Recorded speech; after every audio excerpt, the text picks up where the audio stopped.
Hi, I painted something that I really hate. And I learned a lot from it. So let's talk about the value of ugly work as I show you what I painted last week.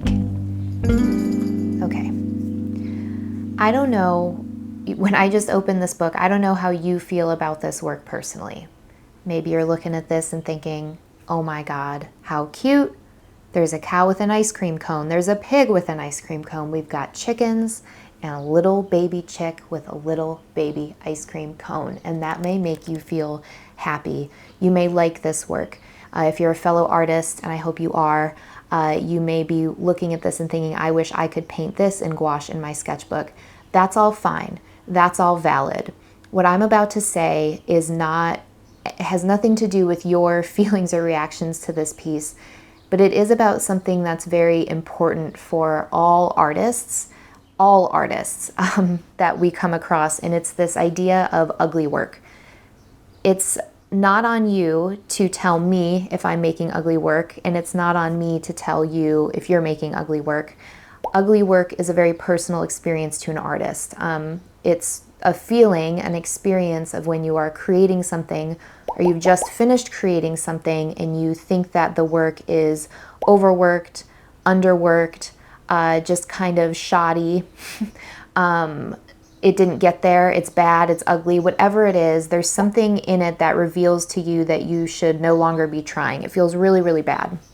And what's funny about this piece is years ago, I would have been thrilled to know that I was able to paint this, that I was able to paint a cow holding up his hand, holding an ice cream cone, that I finally had the brush skills to be able to paint out the words vanilla ice cream and they're actually legible.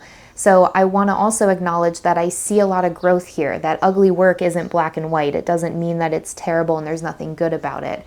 It just sucks to make. When you make ugly work, and for me, this is ugly work. Even if you like it, even though it shows growth in my skills, this for me is an experience of ugly work. I don't like, it doesn't make me happy to look at in review, and I did not enjoy making it. But what I want to share is when you make ugly work, the best thing you can do is to be brave and to ask yourself, what don't I like about it? What didn't I like about making it? What do I think is the biggest problem about it?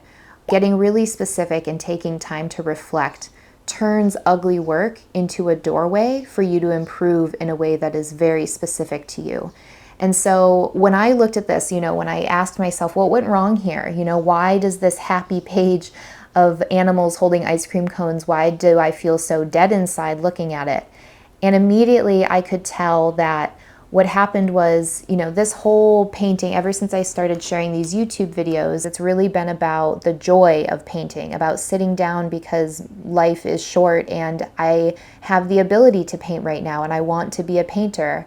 And when I got to this page, what happened is I decided to take painting for the joy of it and my professional illustration career, and I tried to merge them together to say, well, if I'm doing this thing over here that could benefit this thing over here, I should really be efficient and put those things together. And that killed it for me. And so the very important takeaway that I got from this page is that what happens in these pages, although every once in a while something beautiful will happen that can lend itself to my professional portfolio, that is not why I sit down and do this.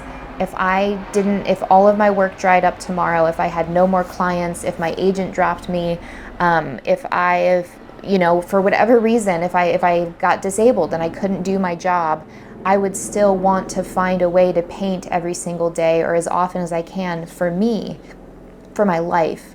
And that's what this practice is about. And so what I learned from this and what I took from it is that these pages are about sitting down and enjoying it, about enjoying and losing myself in the feeling of the paint moving across the page, and enjoying the colors and not having to think too hard about being marketable and whatever. So I'm going to go ahead and turn the page. You've been staring at these for a long time. So that led to this day, and what I realized, what sounded fun to me, my doorway, whether it would be marketable or not, was to play with a color palette, like a specific color scheme. So when you look at the color palette or color wheel, you can make color schemes based on the relationships between, the distance between certain colors. And in this case, I thought that it would be fun to try out a specific scheme that I've never done before, which is a tetratic or double complementary scheme. It forms a rectangle on the color wheel. And so in this case, I ended up using a blue violet, a blue green, a yellow orange, and a red orange for my rectangle. And even though this kind of, it kind of looks like a mess, I don't love the color combination. Actually, I kind of like this one. I don't like this one where it's a little more orange. But anyway, the point is this page, while the result may not give you a reaction like this one did, or maybe some people would think this is ugly, this felt amazing to paint. It felt so fun to let my brush, make these checkerboards and to figure out what tiny prints I would put in each one, and to really look at the color combinations and to be stuck inside this color scheme and trying to make it work. I felt so good during it, and that led to many more pages of just wanting to explore that. And so, from this page, I really loved the tetratic color scheme. But I wanted to try it again and kind of simplify things and pay attention to the color combinations that I didn't like, and root those out. So again, reflection, asking myself, what don't I like about this? And in this case, I just thought this yellow, this like macaroni color yellow with the terracotta reddish orange and the green, I think I didn't like it as much as I liked, the ochre with the pink, or the pink with the periwinkle there. And so I edited myself for this page and took the things that I liked, like the checkerboards and the stripes, and only did those. And I really, really like this. I wrote much happier with this version. And so leaving myself notes, reflecting on my work, it's really the best tool that I've found for facing those bad pages, those bad days, those sessions that didn't feel so good, and finding your way forward, finding your doorway. After I finished with that tetratic color scheme, I wanted to try the same layout but with a triad, so primaries. In this case, I did flame red, yellow ochre, and cyan. And at the time I wrote, yikes, we'll try again and mix the hue combos. So in this case, I only kept red with pink and blue with blue and ochre with ochre and all of that. And at the time I thought it was really garish. But now looking back, I actually really like how bright and bold this is. I think it would make a really fun wrapping paper or a tissue paper, or even like it makes me think of a lobster roll kind of restaurant or something on the East Coast, and like a tissue paper that might get wrapped around your food or be in a fry basket or something. And then taking from that, I said in the bottom, I'll try again with mixing the hues. And so in this case, I mixed blue with pink, or blue with red, and blue with yellow, and all of that. And I just had fun with it. Again, it wasn't, for once, I wasn't trying to think about my professional portfolio and how can I turn this into a repeat. I was just enjoying the feeling of the colors and figuring out what color combinations I liked the best.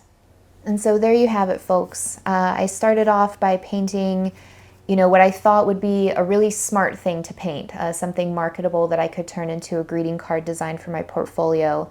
And what I got instead was a very, very valuable lesson that this painting time is sacred for myself, for my life. It has nothing to do with my career or my place within capitalism. This is a life thing. It's a privilege that I get to do this, and I want to protect it from the pressure of it being good or being liked or being purchased by other people. So that is what I painted last week.